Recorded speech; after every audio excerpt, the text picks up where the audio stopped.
their media. Their media is horrible. Absolutely horrible, horrendous. And it is because they're afraid of Fulani. Yoruba journalists is afraid of Fulani.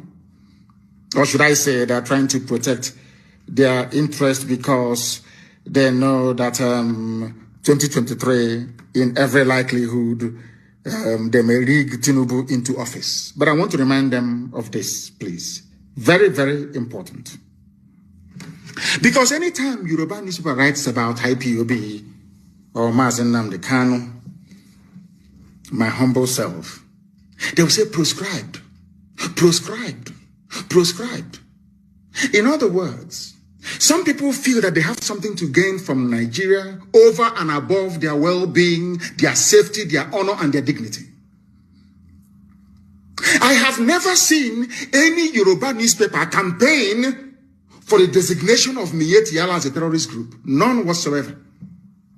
Because if we are still talking about one Nigeria, maybe one day it will be our turn to go back to Aso Rock again. One of the hottest regions that experienced the End SARS protest is Yoruba land. And for very good reason, for that matter. But Obasanjo was in Aso Rock for 8 years. Did your lives improve? Jonathan was in office for 6 years. Go to Bayelsa and see how horrible life is there. Yaradua was in office. Today, go to Katsina. The late Buhari, and in whose name this present fraud is in Aso Rock now. Go to Katsina. Are they not kidnapping people? But I keep saying this, that people don't understand it. It's very simple logic. People prefer US visa, Canadian visa, New Zealand visa, Australian visa, Schengen visa, British visa, to living in the zoo. And I asked them, the president of America, is he from your village? I mean, not all of you campaigning for tribal presidency. He's the ton of an Igbo man. He's the ton of a Yoruba man. It must come to the south. Let me ask you, all of you have houses in Dubai. You travel to America, or some of you have houses in London. In England, is the Queen of England from your village? So what it means in actual fact is that it doesn't matter where somebody comes from. It doesn't matter where a president comes from. What matters is the policies that individual is pursuing. Do you think we are that primitive and that crude enough to support any venture as daft as Igbo presidency? Look at Jonathan. I'm asking you a simple question. Look at Jonathan. Is Bayelsa any better? The so-called South-South? Look at Yoruba land. My very good father, Paya, the Banjodos who are campaigning, these are serious, learned men, campaigning for Nigeria to change. But they had their own son. Obasanjo was there for 8 years. They created billionaires like Otedola and Adenuga that owns Glo. Obasanjo empowered a few people to become billionaires, that's all. An ordinary Yoruba man or woman is suffering the same way an ordinary Biafran man and woman is suffering, the same way an ordinary middle belt man and woman is suffering, the same way even Hausa man is suffering and woman, even Fulani is suffering. Do you understand what I'm saying? Do you understand what I'm saying? You allowed them to divide you. I remember End SARS very well. Shoyinka was talking about it a few days ago.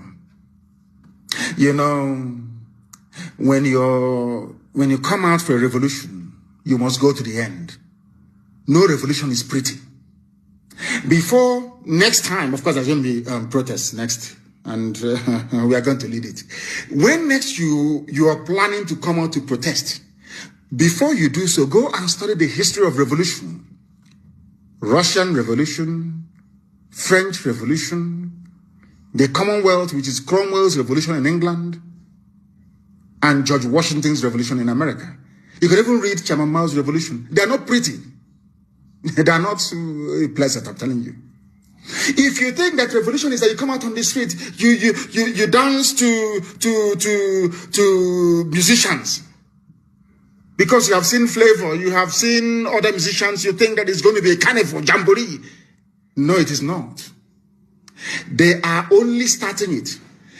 When when the revolution failed was when Yoruba media allowed themselves to be used because they thought that should Nigeria collapse, Tinubu will not be president in 2023. That's all. So they kept writing. They kept writing. They introduced ethnicity. They brought in tribe. They brought in religion. They kept pumping your brain with rubbish, with nonsense every blessed day. Because you were not mentally tuned or tough enough to realize that in every revolution, things are very, very difficult. Because you failed to understand this. That was why you messed up. Everybody went home. You started looking for bags of rice, bags of beans. I'm sure that some of you have finished those palliative bills that got 1 carton of Indomie. The palliative is gone. And you're still in pain and in suffering. Had we remained on the streets, forgotten about palliatives, remained on the streets, by now the zoo would have collapsed. But you know, Yoruba media, they would like you to blame somebody. You want to blame. There has to be somebody to blame. Oh, he said Nnamdi Kanu. Oh, he made a stupid idiots. As if during revolution there's no broadcast.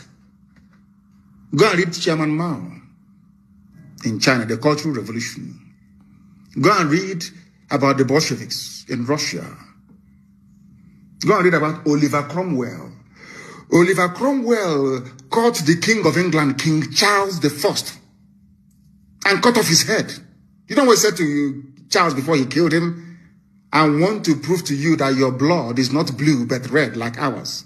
I want to prove to you that you're a human being like all of us here. Oliver Cromwell cut off the head of a crowned king of Europe, King Charles I of England.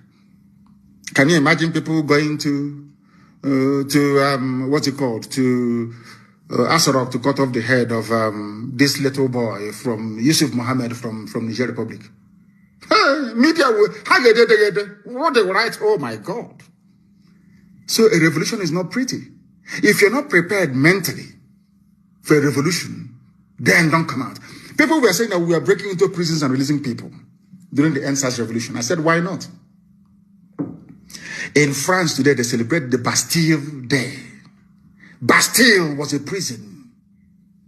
When the revolution started, the people went to the prison and they let every inmate out.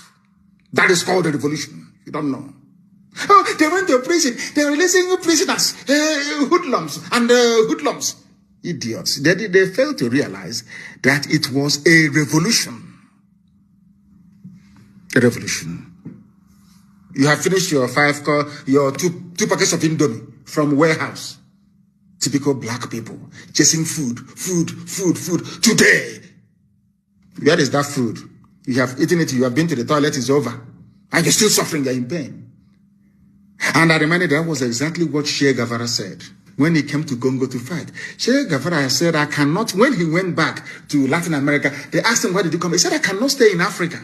An African man does not know how to put the need of his freedom before his stomach. He always wants to eat. Food, always. That was why he came back and went back to Latin America. The reason why I said this was because the Yoruba media is a problem in Nigeria. I'm telling you the truth. They have messed everything up. IPOB is proscribed, and Nnamdi Kanu proscribed. They keep writing junk every day from idiots who don't exist. But I want to tell them something. The same Yoruba paper carried the headline, Punch. Our abductors spoke Fulfude, collected 4.5 million ransom, kidnapped Kaduna PFN chairman. PFN is Pentecostal Fellowship of Nigeria. This man, his name is Apostle Emmanuel Bago. He is telling you that those that kidnapped him, they spoke Fulfude, which means they are Fulani people. Only Fulani. That was the language I said to Yusuf Mohammed. Now that Jibril has run away, I asked Yusuf, come out and speak Fulfude. If you claim you're Buhari, because Buhari spoke fluent Fulfude. But of course, we are dealing with zoo animals. This man said it was Fulanis that kidnapped us. But the same newspaper will never recommend that all these Fulani bandits groups Miyetti be proscribed. No, not at all. Do you know why? Because they don't threaten their interest of a Bola Ahmed Tinubu presidency in 2023. Now you understand.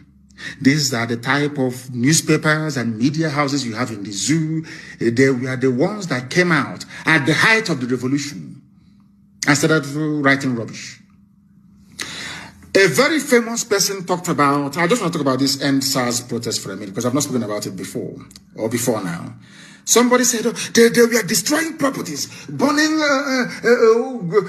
infrastructure, burning BLT or BRT bus, you know, the Lagos bus that was burnt down. Black people without conscience. My response to those individuals is this.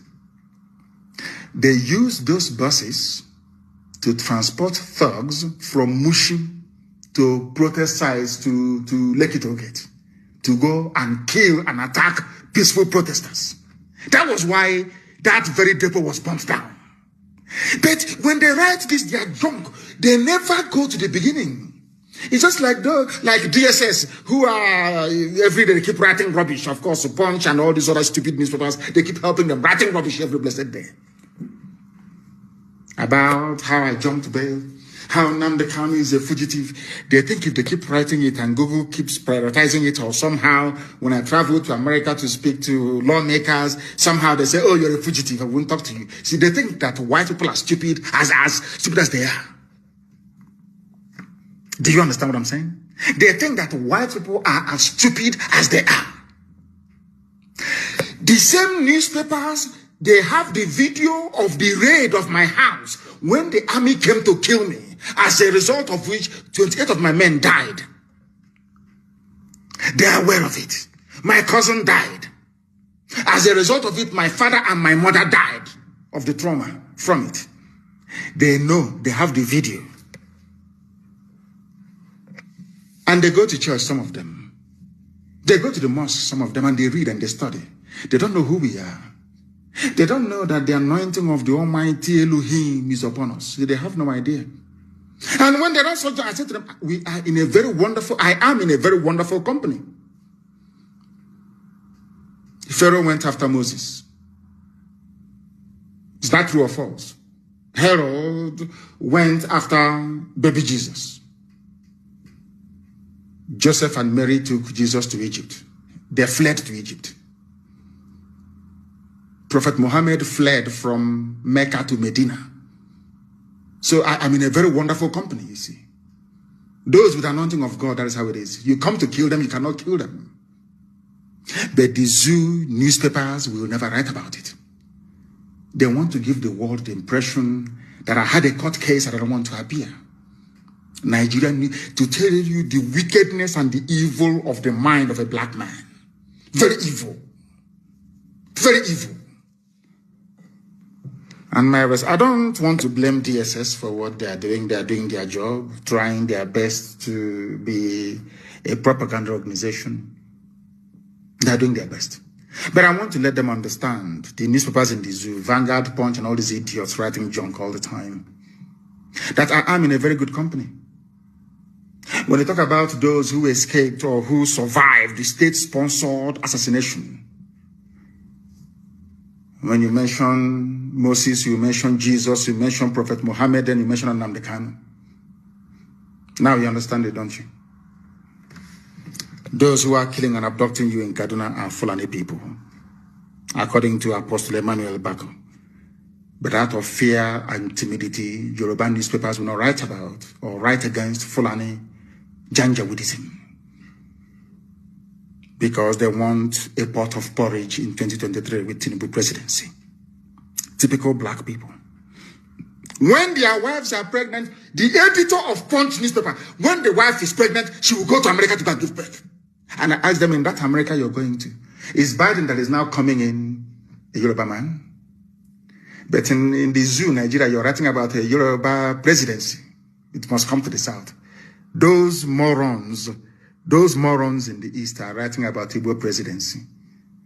But your families are in America and all over Europe. is Boris Johnson from your village? People want a country that is run properly based on policies, not the ethnicity of the idiot in Asrock. Very simple. Shagari was a good man. Sheikh Shagari was a wonderful man. He's a Fulani, but he was a good man. Oh. I'm saying my own, how I see it. Do you know that the best development that ever happened in the East happened when, or should I say, after the miracle of Dr. Michael Obara? There was a period of decay and disaster until Shagari went in and Mbakwe went in. Mbakwe will go to Lagos to go and plead with Shagari. Do you know there was no time that Mbakwe actually went to Lagos and came back empty-handed? They called him the weeping governor. But anytime he meets Shagari and asks for something, Shagari will always give it to him. Do you see that? Some of you are very small. Iguacha Enugu Expressway